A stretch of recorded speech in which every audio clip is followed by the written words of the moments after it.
मेरा देवर आधी रात को मेरे कमरे में आकर शोर मचा देता कि भाभी आपके कमरे में चूहा है। मुझे तो चूहे से बहुत डर लगता था। देवर मुझे अपने कमरे में ले जाकर पहले जूस का ग्लास पिलाता और मेरे पास बैठकर मुझे सुला देता। सुबह जब मैं जागती तो मेरे कपड़े पर अजीब से निशान लगे होते। मुझे देवर पर शक होने लगा। अगली रात भी देवर ने वही किया तो मैंने जूस न पिया। फिर अभी कुछ ही देर गुजरी थी कि देवर ने मेरे साथ मेरी शादी गांव में हुई थी। मेरे ससुराल वालों की गांव में बहुत बड़ी हवेली थी।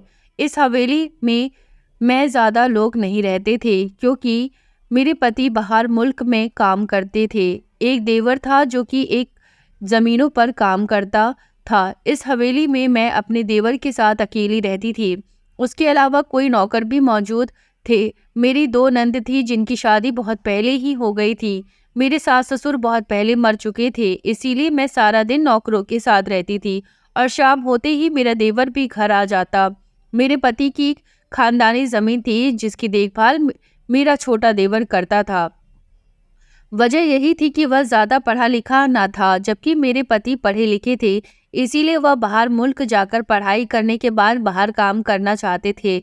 जमीनों पर काम करना नहीं करना चाहते थे। मेरा देवर था तो बहुत अच्छा, मगर उसमें एक बुराई थी। जब वह खेतों पर काम करता तो बुलाने पर भी घर ना आता। उसका कहना था कि अगर मैं छोटी छोटी बातों के लिए घर आऊंगा तो लोग कामचोर समझेंगे। मुझे अक्सर इस बात को लेकर चिढ़ सी होती थी। इसके अलावा वो बहुत अच्छा था, मेरा बहुत ख्याल रखता था। मुझे उससे कोई और मसला नहीं था। मेरी नंद भी कभी कभार मिलने आती थी और एक दिन दो दिन रुक कर चली जाती थी। मैं अपनी नंदों की वजह से बड़े सुकून में थी क्योंकि वह लड़ाई झगड़ा करने वाली नहीं थी। जब कभी मेरा पति छुट्टी पर आता तो वह भी भाई से मिलने के बहाने आ जाती थी। वैसे घर में बस मैं और देवर ही होते थे। मेरी शादी को कुछ महीना ही गुजरा था। पति के जाने के बाद मेरे साथ अजीब अजीब वाकयात होने लगे।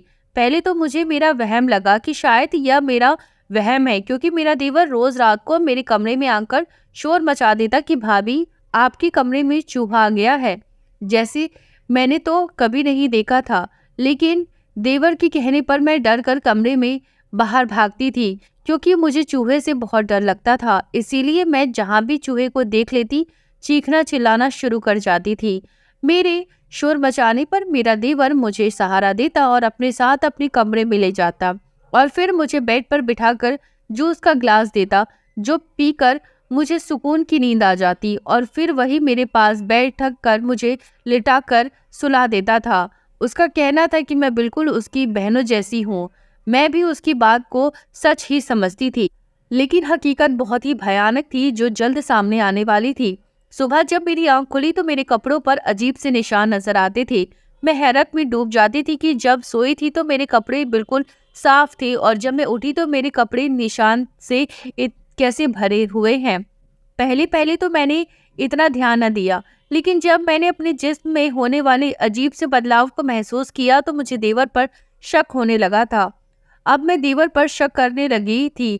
अब वह जब भी मुझसे बात करने की कोशिश करता तो मैं आगे से चुप खामोशी इख्तियार कर लेती और इसकी किसी बात का जवाब न देती। मैंने जब से अपने देवर पर शक करना शुरू किया था तब से मेरे रवैये में इसके लिए खिंचाव सा पैदा हो गया था। मैं हवेली के पीछे हिस्से में नौकरों के साथ बैठती वहां की सफाई करवा रही थी।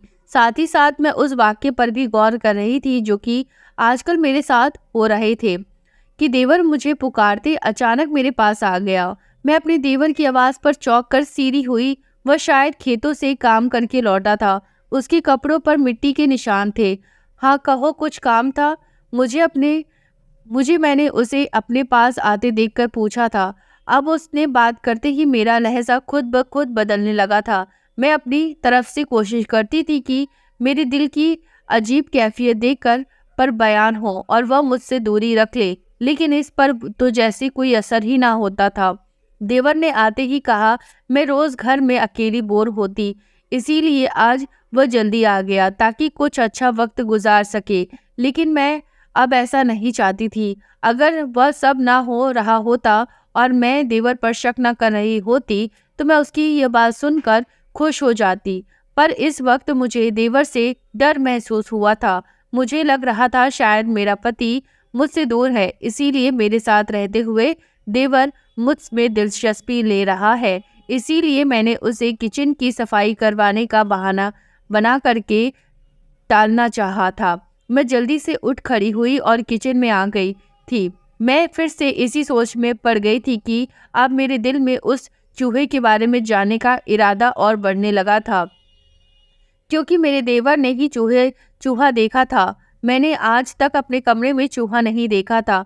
कहीं वह झूठ तो नहीं बोल रहा था, लेकिन वह ऐसा क्यों करेगा? अब मैंने दिल में ठान लिया था कि मैं इस चूहे का राज जानकर रहूंगी, क्योंकि देवर चूहे का बहाना बनाकर कहीं मुझे अपने कमरे में सुलाता तो नहीं और सुबह वह अजीब दाग मेरे कपड़ों पर लगे होते थे। अब मैं सोच रही थी कि अपना डर खत्म करके उस चूहे को एक बार में ही मार डालूं, ताकि यह किस्सा ही खत्म हो जाए और मेरा डर भी खत्म हो जाएगा और मुझे रोज रोज देवर के कमरे में जाकर सोना नहीं पड़ेगा। लेकिन यह सब सोचना जितना आसान था, करना उतना ही मुश्किल था। मैं डरती हुई हाथ में डंडा लेकर अपने कमरे की तरफ बढ़ गई। अभी अपने कमरे में के दरवाजे के पास भी नहीं पहुंची थी कि पीछे जाते ही मेरे देवर की आवाज मुझे रोकना पड़ा। भाभी, ये क्या कर रही है आप? मेरे हाथ में डंडा देखकर मेरा देवर भागता हुआ मेरे पास आया था। मैंने उससे कहा कि देवर जी, असल में आज मैं हिम्मत करके चूहे को मारने जा रही हूँ। उसने मेरा भी डर खत्म हो जाएगा और आपको भी मेरी वजह से रोज जो परेशानी होती है वह भी नहीं हुआ करेगी। मेरी बात सुनकर देवर का रंग उड़ गया था। मैंने उसकी आंखों में अजीब सा अंदाज महसूस किया था। नहीं भाभी, यह क्या कर रही हैं? आप शायद जानती नहीं है कि यह चूहा किस कदर खतरनाक होते हैं। आप रहने दो, मैं देख लेता हूँ उसको उसको मेरे देवर ने जल्दी जल्दी मुझे देखकर मेरे हाथ से वह डंडा लेना चाहा कि मैं उसे देवर की चाल समझकर फौरन अपना हाथ पीछे कर लिया था। देवर जी, आप परेशान न हो, मैं उसे मार दूंगी। कभी न कभी तो मुझे हिम्मत करनी ही है, तो आज क्यों नहीं? इसीलिए उसे मैं खुद मार दूंगी। देवर के मना करने के बावजूद मैं उसकी एक न सुनी और डंडा लेकर अंदर बढ़ गई और देवर वहीं से पलट गया। मैंने आगे बैठकर नीचे जाकर देखा तो सामने ही एक मोटा सा चूहा बैठा हुआ था। उसे देखकर मेरी सारी बहादुरी भाग गई थी। डर की वजह से मेरे मुंह से चीख निकल गई थी। मेरा देवर भागता हुआ कमरे में आया और मुझे अपने साथ ले गया। मैं चूहे को देखकर इस कदर डर गई थी कि अपने देवर को मना भी न कर पाई थी। देवर मुझे अपने कमरे में ले गया और एक जूस का ग्लास मेरी तरफ बढ़ा दिया, जिसे मैं खामोशी से अपने हाथ में लेकर पी लिया था और फिर रोज की तरह मेरी आंखें फौरन बंद हो गई। कुछ खबर न हुई कि मेरे साथ क्या हो रहा है। सुबह जब मेरी आंख खुली तो फिर से मेरे कपड़ों पर वही अजीब से निशान थे। मैं फिर से सोच में पड़ गई थी कि चलो, नींद तो डर की वजह से आ जाती है, तो फिर यह निशान कैसे? आखिर यह क्या राज है उन सब के पीछे? मैंने सोच लिया था कि आप कोई न कोई तरकीब करके मैं उन निशानों का सच जानकर रहूंगी, क्योंकि जो वाकई मेरे कमरे में होता था यह रात को मुझे पता चल चुका था, क्योंकि मैंने उसे अपनी आंखों से जो देखा था। उस दिन वैसे ही गुजर रहे थे जब शाम में देवर मुस्कुराता हुआ आया और बोला, देखो भाभी, मैं आपके लिए ताज़ा फल और सब्जियां लेकर आया हूँ। उनको खाकर सेहतमंद हो जाओ और यह ना हो कि कल को जब मेरा भाई आए तो आपको देखकर कहे कि मैं आपका ख्याल नहीं रखता, इसीलिए आप कमज़ोर होती जा रही हैं। उसने मेरे पास आते हुए कहा था और साथ ही मेरी फिक्र भी जाहिर की, तो मैं उसकी इस कदर प्यार और मोहब्बत पर शर्मिंदगी सी हो गई थी और सोचने लगी कि मैं यूं ही इस पर शक कर रही हूँ, शायद देवर मेरे साथ कुछ गलत करता ही ना हो, यह सब मेरा वहम हो। मैं उसे देखकर सोच रही थी। मेरी सोच का रुख अब बदल चुका था। अब मुझे अपना देवर सही लगने लगा था। अगर वह गलत होता या उसके दिल में मेरे लिए कोई मैल होता तो वह मेरी इतनी फिक्र न करता, बल्कि मुझसे और चिड़चिड़ा कर रहता। और रात में वह अजीब हरकतें सब मेरे दिमाग का फितूर था। शायद वह तो सच में मेरा ख्याल अपनी बहनों की तरह रख रहा था, लेकिन मैं अनजान थी कि जल्द देवर का ऐसा भयानक रूप सामने आने वाला है जिसे देखकर रूह कांप उठेगी। मैं उसको देखकर लगातार सोचती जा रही थी, आने वाले वक्त में अनजान मुझे अपनी गलत सोच पर ही शर्मिंदगी हो रही थी, क्योंकि मेरा पति तो साल में एक बार चक्कर लगा जाता था और उसके जाने के बाद देवर ही तो मेरे दुख सुख में मेरे साथ होता। मैं अपनी सोच में ही कहीं दूर निकल चुकी थी। भाभी, क्या बात है? आप इतनी खामोश क्यों हो? कोई बात है तो मुझे बताओ। क्या पता मैं इसका मसला हल कर सकूं। मुझे गहरी सोच में डूबा देखकर मेरे देवर ने मुझे पुकारा था। नहीं नहीं, ऐसी कोई बात नहीं, तुम परेशान ना हो। बस ऐसे ही मुझे आदत है बैठे बैठे सोचते रहने की। तुमने फल बाकी बहुत अच्छे से लाए थे, शुक्रिया। उनके लिए मैंने देवर की तरफ देखकर कहा था, जिस पर वह खुश होता उठकर बाहर निकल गया। मैं अपने कमरे में आकर लेट गई। मेरा इरादा आराम करने का था। कल ही मेरे पति ने आना था, इसीलिए मैं अपनी नींद पूरी करना चाहती थी, क्योंकि जब भी वह आते थे मुझे गांव में घुमाने ले जाते और ढेर सारी शॉपिंग करवाते, जिसकी वजह से मैं बहुत थक जाती थी। अगले दिन मेरे पति 1 महीने छुट्टी पर रहने आ गए थे। मैं उनके आने के बाद चूहे वाली परेशानी से आज़ाद हो गई थी। वह मेरा बहुत ज़्यादा ख्याल रखते थे। लेकिन अजीब बात यह थी कि मेरे पति के आते ही लोगों ने मेरे देवर के रिश्ते के बारे में गलत बातें करना शुरू कर दी थी, जिनको सुनकर मैं बहुत हैरान हुई थी। जब मेरे पति यहाँ न थे तो किसी ने भी आकर हाल तक न पूछा था, और अब उनके आते ही सब ने मुझ पर इल्ज़ाम लगाना शुरू कर दिए थे। यह सब बातें मुझे मेरे पति ने बताई थी कि गांव में मेरे और देवर के बारे में क्या बातें हो रही हैं। यह सब सुनकर मुझे बहुत दुख हो रहा था, क्योंकि मेरा ऊपर वाला जानता था, मैं तो अपने देवर को अपना भाई ही समझती थी।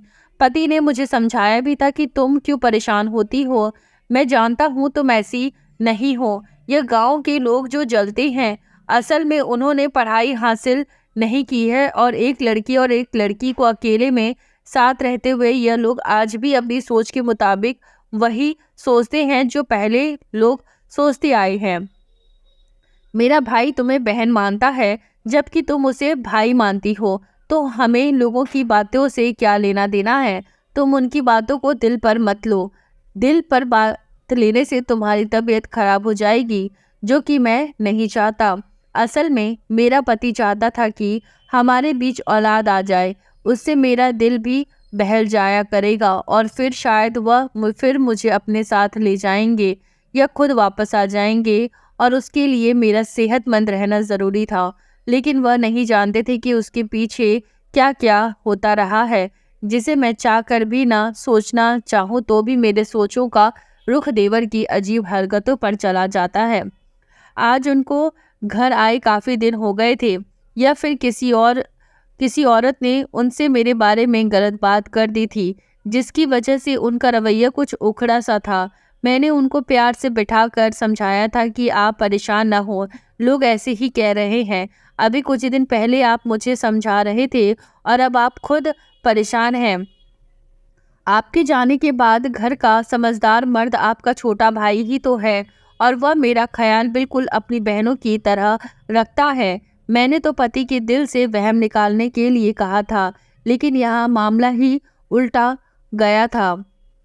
मेरे पति कहने लगे, मुझे ज़्यादा तुम इस गांव के लोगों के नहीं जानती हो, इसीलिए कुछ देर खामोश रहो। मैं शक नहीं कर रहा, लेकिन रही बात मेरे भाई की, तो मैं तुमसे ज़्यादा जानता हूँ। तुम उसकी इतनी तरफदारी मत करो, वह इतना भी अच्छा नहीं है जितना तुम उसे समझ रही हो। मेरे पति ने मुझे अपने देवर के हक में बोलते देखकर गुस्से से और आहिस्ता से कहा था। मैंने हैरानी से अपने पति की तरफ देखा था। क्या उनको अब भी अपने भाई पर शक था? मगर क्यों मेरे दिमाग में यह बात घर कर गई थी कि अगर मेरे पति को इस पर भरोसा नहीं था, तो मुझे भी इससे सावधानी रखनी चाहिए थी। मैंने तो पति को वह चूहे वाली बात भी नहीं बताई थी, और अब उनका ऐसा रवैया देखकर अगर मैं उनको आज बता देती तो शायद गुस्से में वह मुझे तलाक दे देते। मैंने अपनी सोच को झटका दिया था और उस वक्त खामोश रही। बहुत सोचने के बाद मैंने फैसला किया कि मैं पति को चूहे के राज के बारे में बता दूं, ताकि अगर कभी किसी के मुंह से यह बात निकली तो मैं भी पति से मुझे झूठा ना समझे। मैंने रात ही उनको सब कुछ बता दिया।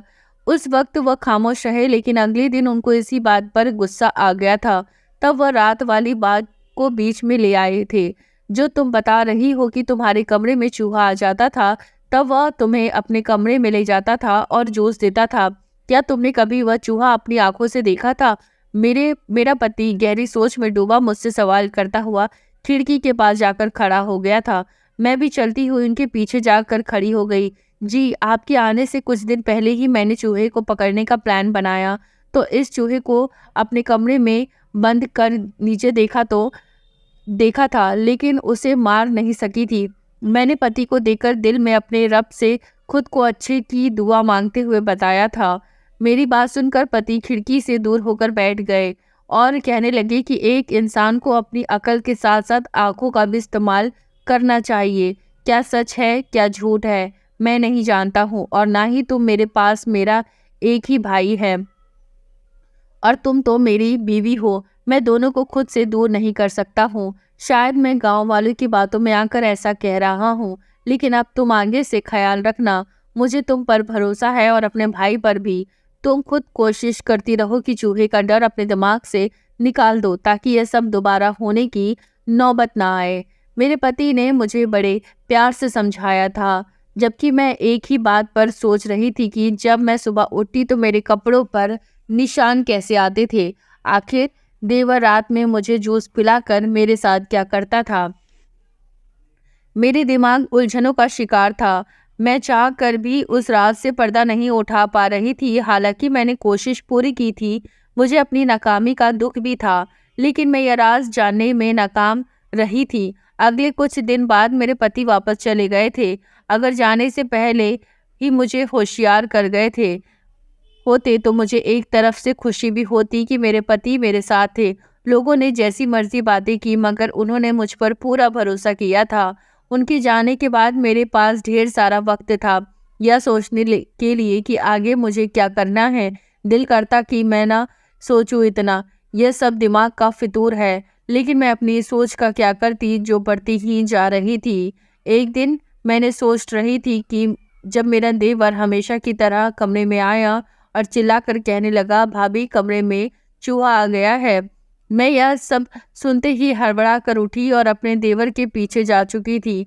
मैंने कल रात ही प्लान बनाया था कि कुछ भी हो आज हो जाए, आज तो मैं अपने देवर के लिए उन हरकतों पर से पर्दा हटा कर ही रहूंगी। इसीलिए मैं डर कर अपनी देवर के कमरे की तरफ बढ़ गई थी। लेकिन आज मैंने सब जानने के लिए एक प्लान तैयार कर रखा था, क्योंकि दाल में ज़रूर कुछ काला था, वरना मैं तो सो रही थी। अगर कमरे में चूहा था भी तो मैं तो बेड पर थी। चूहा क्या कर लेता, मुझे तो कुछ पता ही नहीं चलना था। लेकिन देवर ने अचानक कमरे में आकर मुझे जगाकर मेरा शक यकीन में बदल दिया था। इसीलिए मैंने सोच लिया था कि आज वह सब कुछ भी खाने पीने के लिए पानी या जूस दे तो मैं नहीं पीऊंगी, ताकि उसके इस रात से पर्दा उठा सकूं। मैं खामोशी से देवर के साथ उसके कमरे में आ गई। मेरे देवर ने मुझे बेड पर बिठाया और फिर जूस का गिलास मेरे हाथों में थमा दिया। मैंने उसे दिल घबराने का बहाना करते हुए ठंडा पानी लाने को कहा और उसके जाते ही जूस के बजाय मौका देखते ही वह जूस के पास रखे गुलदान में डाल दिया और कुछ ही देर बाद नींद आने का ड्रामा करती मैं वहीं लेट गई। आंखों को बंद किया। मेरा दिल दर्द से कांप रहा था। मुझे लेटे अभी कुछ ही देर गुजरी थी कि मुझे दरवाज़ा खुलने की आवाज़ आई। उस आवाज़ पर मेरा पूरा वजूद कांपने लगा। आने वाली शायद एक लड़की थी। उसने आते ही मेरे हाथों को रस्सी से मजबूती से बांध दिया और फिर कमरे में अजीब सी बू फैलाने लगी थी। मेरा देवर भी उसके साथ था। मैं बिल्कुल हल्की सी आंख खोल कर देखने की कोशिश की थी। उसके बाद उन लोगों ने जो कुछ मेरे साथ किया, उस दौरान उनकी बातें खामोशी से आंखें बंद करके सुनती रही। मेरे पैरों तले से ज़मीन निकल चुकी थी, क्योंकि इतना भी कोई कैसे गिर सकता है। दरअसल मेरा देवर मुझ पर काला जादू करवा रहा था कि मैं कभी मां न बन सकूं, क्योंकि अगर मेरी औलाद हो जाती तो जायदाद का कम हिस्सा देवर के हिस्से आता। यह सब बातें मैंने अपने कानों से सुनी थी। पति के आने के बाद गांव वालों में वह बातें फैलाने लगा वाला भी मेरा देवर था, ताकि मेरा पति गुस्से में मुझे तलाक देकर हमेशा के लिए बाहर मुल्क चला जाए और वह इस लड़की से शादी कर ले। उसके साथ मिलकर वह रोज़ मुझ पर जादू करता था। उसकी बातों से ही मुझे अंदाज़ा हुआ था कि उसे पता लग गया था मैं इस पर शक कर रही हूँ, इसीलिए उसने मेरे कमरे में सच का चूहा छोड़ दिया, जिससे मैंने देवर पर शक करना ही छोड़ दिया और बदनामी के डर से यकीनन यह बात मैंने अपने पति को भी बताई थी। लेकिन मैं तो अपने पति को सब सच बता चुकी थी। मैंने उनकी बातें सुनते दिल में शुक्रिया किया था कि सही वक्त रहते ही पति को सब बता दिया। उनकी बातों में खामोशी से सुनती रही। उस वक्त जल्दबाजी करके मैंने सब कुछ खराब नहीं करना चाहती थी, इसीलिए वह जो करना चाहते थे उनको करने दिया। यह सब काफ़ी मुश्किल था, लेकिन मुझे करना पड़ा था। बहुत मुश्किल से वह वक्त गुजरा था। वह दोनों जब कमरे से बाहर गए तो मैंने आंखें खोली थी। कमरे हर तरफ अजीब सी बू थी। आंखें खोलने पर आंखों में मिर्ची लग रही थी। मेरे हाथ खोल दिए गए थे। मैंने एक नज़र बाहर जाकर देखा तो कोई भी नहीं था। शायद देवर इस लड़की को घर छोड़ने गया था। मैंने जल्दी से जाकर अपना मुंह धोया और वहीं पर दोबारा लेट गई। सुबह हुई तो जल्दी से कमरे में आ गई ताकि देवर को जरा भी शक ना हो। मैं इस घर में नौकरों के होते हुए भी अकेली थी। वहाँ सब नौकर भी थे। अगर देवर को भनक भी पड़ जाती कि मैं उसके सच से वाकिफ हूँ तो वो न जाने मेरा क्या अंजाम होता, यह सोचते रुक गई थी। मैं डर की वजह से फूट फूट कर रो रही थी। मैंने रोते हुए अपने पति को जल्दी आने को कहा तो वह परेशान हो गया और अगली सुबह ही घर आ गया था। मेरे पति के आने से मुझ में हिम्मत आ गई थी और कुछ सहारा मिल गया था। मैंने अपने पति के आते ही उसको सब कुछ सच सच बता दिया था कि उनका भाई क्या करता है, फिर सिर्फ जमीन और जायदाद पाने के लिए वह किस हद तक गिर चुका है। मेरी सारी बातें सुनने के बाद पति खामोश रहा और अचानक उठकर बाहर चला गया। उसके बाद पता नहीं उसने क्या किया कि 2 दिन बाद ही एक रोज़ मैं कमरे में बैठी अपने पति की चुप्पी के बारे में सोच रही थी कि अचानक देवर की गुस्से से भरी आवाज़ में सुनकर मैं कमरे से बाहर आ गई। तब पता चला कि मेरा पति ने अपने भाई को उसके हिस्से की जायदाद दे दी है और अब यह घर भी उसके रखने को कहा है, क्योंकि वह मुझे लेकर शहर शिफ्ट हो रहा है। देवर उसे प्यार से मना रहा था। जब वह न माना तो गुस्सा करने लगा कि अपनी बीवी के पीछे लगकर अपने भाई को छोड़ रहे हो। मेरे पति ने आगे से सब्र से काम लिया और उसे कुछ न कहा और मेरा हाथ पकड़कर मुझे अंदर ले आए और सामान पैक करने को कहा। जब मैं खामोशी की वजह पूछी तो उन्होंने कहा कि मेरे साथ यहाँ से शहर शिफ्ट हो जाओ तो सब बता दूंगा। उसी वक्त हम अपना सामान लेकर शहर आ गए। यहाँ पति कि किसी दोस्त के घर रुके थे। तब रात में पति ने बताया कि वह यहाँ घर खरीदने वाला है और इस दोस्त के साथ मिलकर बिजनेस करेगा। जब मैंने देवर के बारे में पूछा तो उसने कहा कि उसके सामान अगर मैं तुम्हारा चूहे वाली जिक्र के बाद सारी रात उसके कमरे में गुजारने का जिक्र करता तो वह तुम पर और कीचड़ उछालता। सब लोग उसे सही और तुम्हें गलत समझते, इसीलिए मैंने खामोशी से तुम्हें आज ही वहाँ से ले आया, क्योंकि दौलत की जो पट्टी मेरे भाई की आंखों पर बंधी है मुझे नज़र आई वह ज़रूर कुछ गलत कर देता। इसीलिए मैंने उसके सामने कुछ जाहिर ना किया, ना ही उसे अपना सही पता बताकर आया हूँ। पति की बात बिल्कुल सही थी। उसने समझदारी से काम लिया था। काले जादू के उतार के लिए मेरे पति ने एक बाबा को दिखाया था। उन्होंने जो बताया वो बहुत मुश्किल था, पर कुछ दिनों बाद मैं बिल्कुल ठीक हो चुकी थी और हमारे एक बेटा भी हो गया था। और कुछ दिन बाद हमें यह खबर सुनने को मिली कि देवर ने जिस लड़की से शादी की थी वह देवर की सारी जायदाद अपने नाम करके छोड़कर किसी और के साथ भाग गई है और आज वह अकेला धक्के खाता फिर रहा है। बुरे कर्मों का बुरा नतीजा। दोस्तों, आपको हमारी ये वीडियो कैसी लगी है कृपया कमेंट करके ज़रूर बताएं और चैनल पर नए आए हैं तो चैनल को सब्सक्राइब करना ना भूलें। धन्यवाद।